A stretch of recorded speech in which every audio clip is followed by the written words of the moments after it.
With Russia just across the Bering Sea, it's no wonder Alaska is home to 9 military bases, largely built during the Cold War. But not all threats come from overseas. Some may be visiting from other worlds.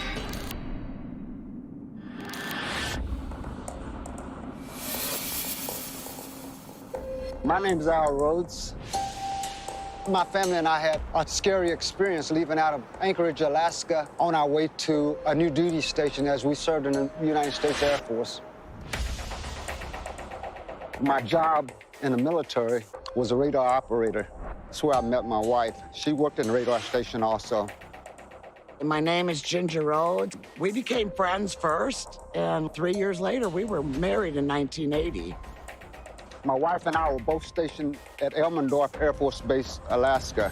Located in Anchorage, Elmendorf's primary mission is to defend America's northernmost border from airborne attack. I was responsible for early warning and identification section. I identified aircraft coming into the airspace and leaving the airspace. It's high-pressure work, assigned only to the most skilled and disciplined airmen. You're staring at a radar screen, and blips come over. A blip was an aircraft, and so you track the aircraft that way. You had to identify these guys as either friendly, unknown, hostile, and you had 2 minutes to do that. After years studying those blips, there are very few aircraft Alton and Ginger can't recognize. Part of our job is to understand what these aircrafts are, know some of the capabilities of the aircraft. I could identify almost any aircraft. Alton and Ginger were so good, they were transferred to an Air Force base in Florida that needed help with its radar station. We bought a brand new Dodge Ram van. Within about 3 weeks of buying that van, we were driving to Florida. They had an epic journey ahead of them. Thousands of miles in 2 weeks. Their first leg took them northeast, toward the Canadian border. Nothing unusual about the day. We just rode, talked on a normal routine drive. That night, maybe 7:30, my son and my daughter was asleep in the back of the van. My wife was sitting up front with me. We were maybe 20 miles to Toke Junction. All the power went out of our van. The lights went off, the engine shut down. We had no idea why. And I turned the key switch, and no response from the vehicle. We did pull off the road. And then it happened. Flashing lights over the van from nowhere. You couldn't see what it was. You could only see lights. This object, whatever it is darting back and forth on either side of the road, and it's still flashing these lights. Alton and Ginger were dumbstruck, trying to make sense of what they were seeing. It would be over the van 1 minute, and the next minute you look, and it's like hundreds of miles away. And I mean, in the blink of an eye, it was gone. And that fast, it would be right back over you again. This thing could zip. I'd never seen anything like that. It's like taking a laser pointer and just moving it on the wall. Zip it from one side to the other. This thing, I don't know what the hell it was. And I was responsible for identifying aircraft. Adding to the couple's terror, they seemed to be trapped in the UFO's wake. Each time this thing was over the top of our van, man, you could feel that power. You could feel the power. That van just rocked. My dad used to put the car under a railroad trestle when the train was going over, and that's what it sounded like boom. And my first instinct was to freak out. I was afraid for my life. I remember my wife telling me not to leave the vehicle. And I was like, no, honey, please don't get out the van, because I didn't want something to happen to him. But we were just sitting there, just sitting duck. And by then, I think my son was crying, so I had to do something. I grabbed a pair of pliers from my toolbox and raised the hood of the van, and I touched the pliers to both poles on the battery. no spark. And this time my wife is screaming for me to get back in the van. I did get back in the van, and we're sitting there. No power, no lights. And this thing came back over again, and the van was just shaking. After sitting there for maybe 10, 15 minutes, this thing finally left. And all of our power came back on the van. I tried the key, and it cranked with a strong battery.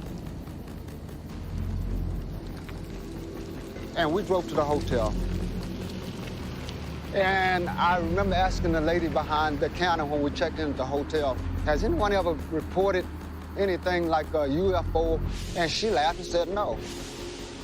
But Alton and Ginger weren't laughing along, especially when they realized they'd lost hours of time. Even with their 15-minute delay, they should have hit Toke Junction by 9 p.m. It was around 11-ish when we checked into the hotel. I can't explain any of it, but I have no idea, no recollection. Missing time is a phenomenon often connected to UFO sightings and abductions. And much to the couple's horror, the after effects of their encounter were just getting started. After we arrived at the hotel, I started to get sick. I'm the only one that got out of the car, I'm the only one that got sick that night. The next thing I hear is a loud boom.